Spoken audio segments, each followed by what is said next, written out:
আরে কি ব্যাপার জন, মনে হচ্ছে তোমার চুরির ব্যবসা খুব একটা ঠিকঠাক চলছে না, তাই জন্য তো এত খালি বসে আছো। ডক্টর ঝটকা, তুমি একদম ঠিক কথা বলেছো।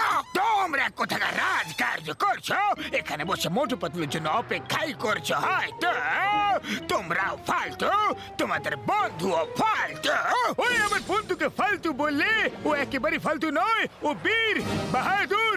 হ্যাঁ বুঝলে ডক্টর ঝটকা, আরে তুমি তো হলে একজন মহান সায়েন্টিস্ট, তাহলে মোটুর মতো একজন বোকা বন্ধু তুমি কেন রেখেছো? ওই ভাই জন, তুমি আবার আমার বন্ধুর নিন্দা করলে। ও বোকা নয়, ও তো খুব সহজ সরল আর বুদ্ধিমানও আছে ভাই রে। মোটু আর বুদ্ধিমান,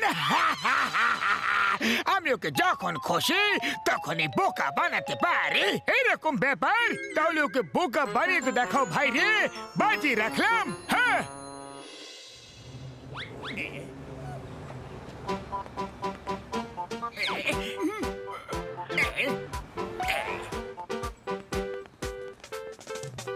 মোটু, ঘড়িতে কটা বাজছে? হ্যাঁ এক্ষুনি বলে দিচ্ছি, ঠিক 10টা। আরে বাই বাই। আরে কি হলো জন, হাসতে হাসতে কেন চলে গেল? আরে মোটু, ও তোমাকে বোকা বানিয়ে চলে গেল। দেখো, ও তোমার কাছে টাইম জানতে চাইলো না, যাতে তোমার হাত থেকে দুধ পড়ে যায়। চা বালা দাদা, আবার থেকে দুধ দিয়ে দাও। এবার আমি আমার ঘড়ি উল্টো করে পরে নি। এবার জন আমাকে বোকা বানাতে পারবে না। মোটু, আরেকবার একটু টাইম তো বলে দাও। আরে জন, এইবার আমি একদম বোকা হব না, আমি একদম প্রস্তুত। ঠিক 10:30 বাজে। ও আরে এইবার কিভাবে পড়ে গেল? আমি তো পুরো তৈরি হয়ে এসেছিলাম। মোটুকে আবার বোকা বানালাম, খুব মজা পেলাম, খুব মজা পেলাম। আরে মোটু আমার ভাই, আমার বন্ধু জন তোমাকে বারবার বোকা বানিয়ে যাচ্ছে কেন? আমি জন থেকে প্রতিশোধ নেব, গুনে গুনে প্রতিশোধ নেব।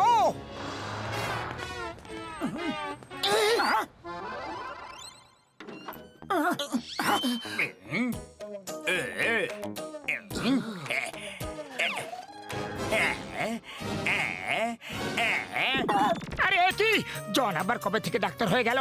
পাতলু, শিগগিরই চিঙ্গুম স্যারকে ফোন করো তুমি, আর এই নকল ডক্টরকে ধরিয়ে দাও।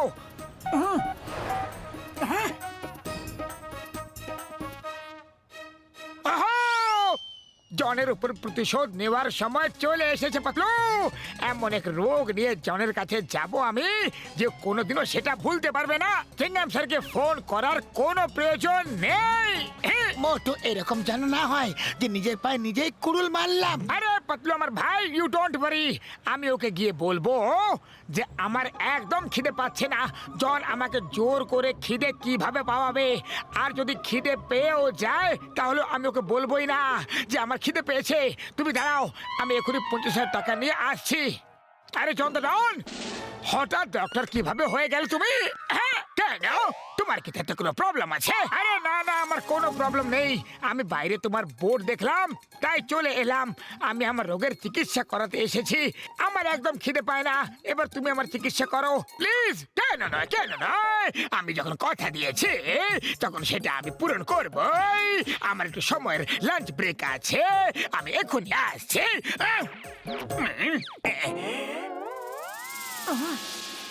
মোটু, সিঙ্গারা তো তোমার ফেভারিট তাই না?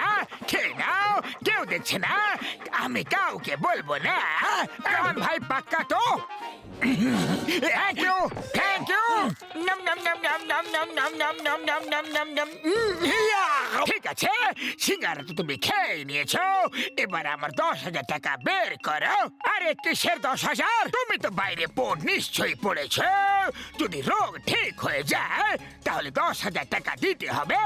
তোমার খিদে পেত না, কিন্তু এখন তোমার খিদে পাচ্ছে, তাই জন্যই সব সিঙ্গারা খেয়ে ফেললে তুমি। আরে এটা তো চিটিং, চিটিং এটা। এই নাও 10,000 টাকা।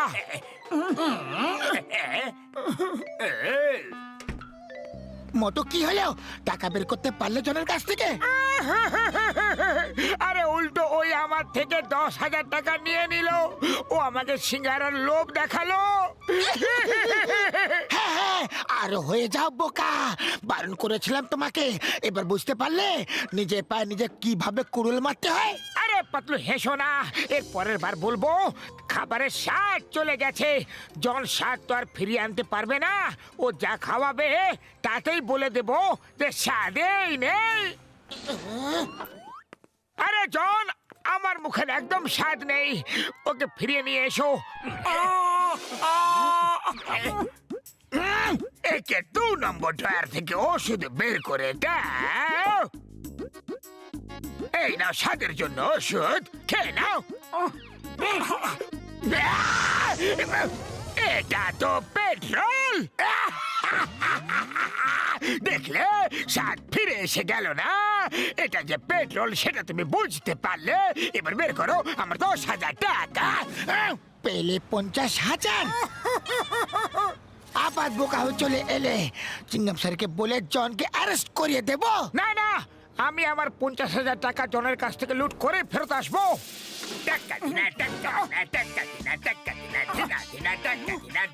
ডাক্তার বাবু, আমার সরশক্তি চলে গেছে, কিচ্ছু মনে থাকছে না। কোনো চিকিৎসা করে দিন আমার, প্লিজ। হ্যাঁ হ্যাঁ, ঠিক আছে ঠিক আছে। ড্রয়ার নাম্বার 2 থেকে মনে রাখার ওষুধ দিয়ে দাও।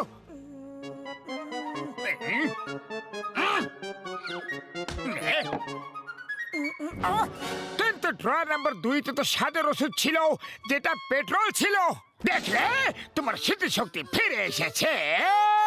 দাও আমার 10,000 টাকা দাও। কতবার বারণ করলাম তোমাকে মোটো, কতবার বারণ করলাম। জনের পাল্লায় পড়ো না তুমি। তোমাকে ও ভিখারি করে চলে গেল। জনকে শিক্ষা দিতেই হবে আমাদের। আইডিয়া।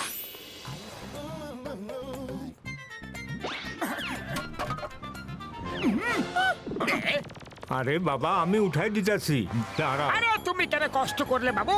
আমাদের বয়সের কথা ভেবো না, এখন আমাদের শরীরে অনেক শক্তি আছে। আমরা চাইলে কুংফু ক্যারাটেতে যে কাউকে হারিয়ে দিতে পারি। আরে বাবা, তুমি তো লাঠি ঠিক মতো উঠাইতে পারতেছো না। আরে তুমি আমাদের কুংফু ক্যারাটে দেখেছো কোথায়? আরে এই ফুরফুরি নগরে কেউ আছে নাকি যে আমাদের হারাতে পারবে? আর তাকে আমরা 1 লাখ টাকা পুরস্কার দেব। তাই তো টিটু ভাই। একদম পিটু ভাই। চলো, এই কথায় কয়েকটা সিঙ্গারা আরো খাইয়ে দাও চাওয়ালা দাদা। হ্যাঁ হ্যাঁ, খাইয়া লও, জানা তো নাই এরপরে সুযোগ আর পাইবা কি না।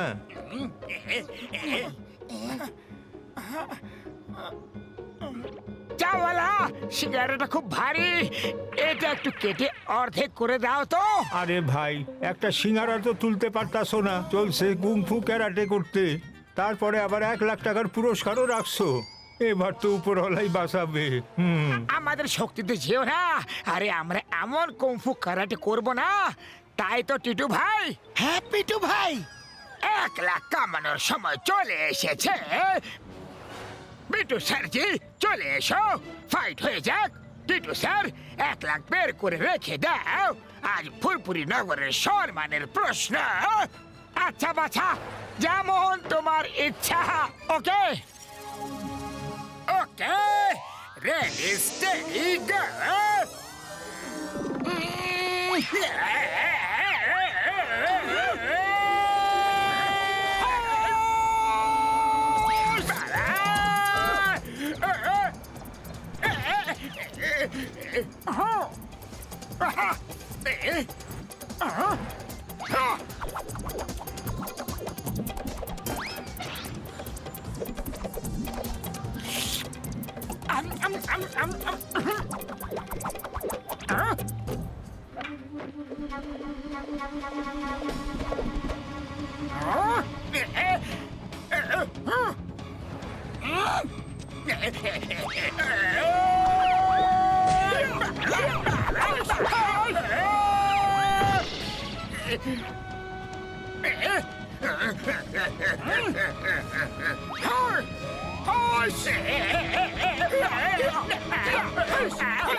আরে বাবা গো, মা গো, কাকা গো, দাদু গো, ভুলে গেছে কাকি গো, বাবা গো।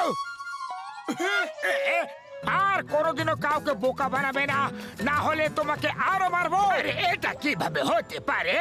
একজন ওল্ড ম্যানের শক্তি কোথা থেকে এত হতে পারে? এটা চিটিং। ওল্ড ম্যান সেজে আমাকে বোকা বানালে। আরে ভাই, আমি তোমাকে বলেছিলাম মোটু পাতলু বোকা নয়, বুদ্ধিমান সাহসীমান। মোটু বোকা নয়, সরল। এবার তুমি একটু সব টাকা ফেরত দিয়ে দাও। আমি সব টাকা ফেরত দিয়ে দেব, পাক্কা প্রমিস।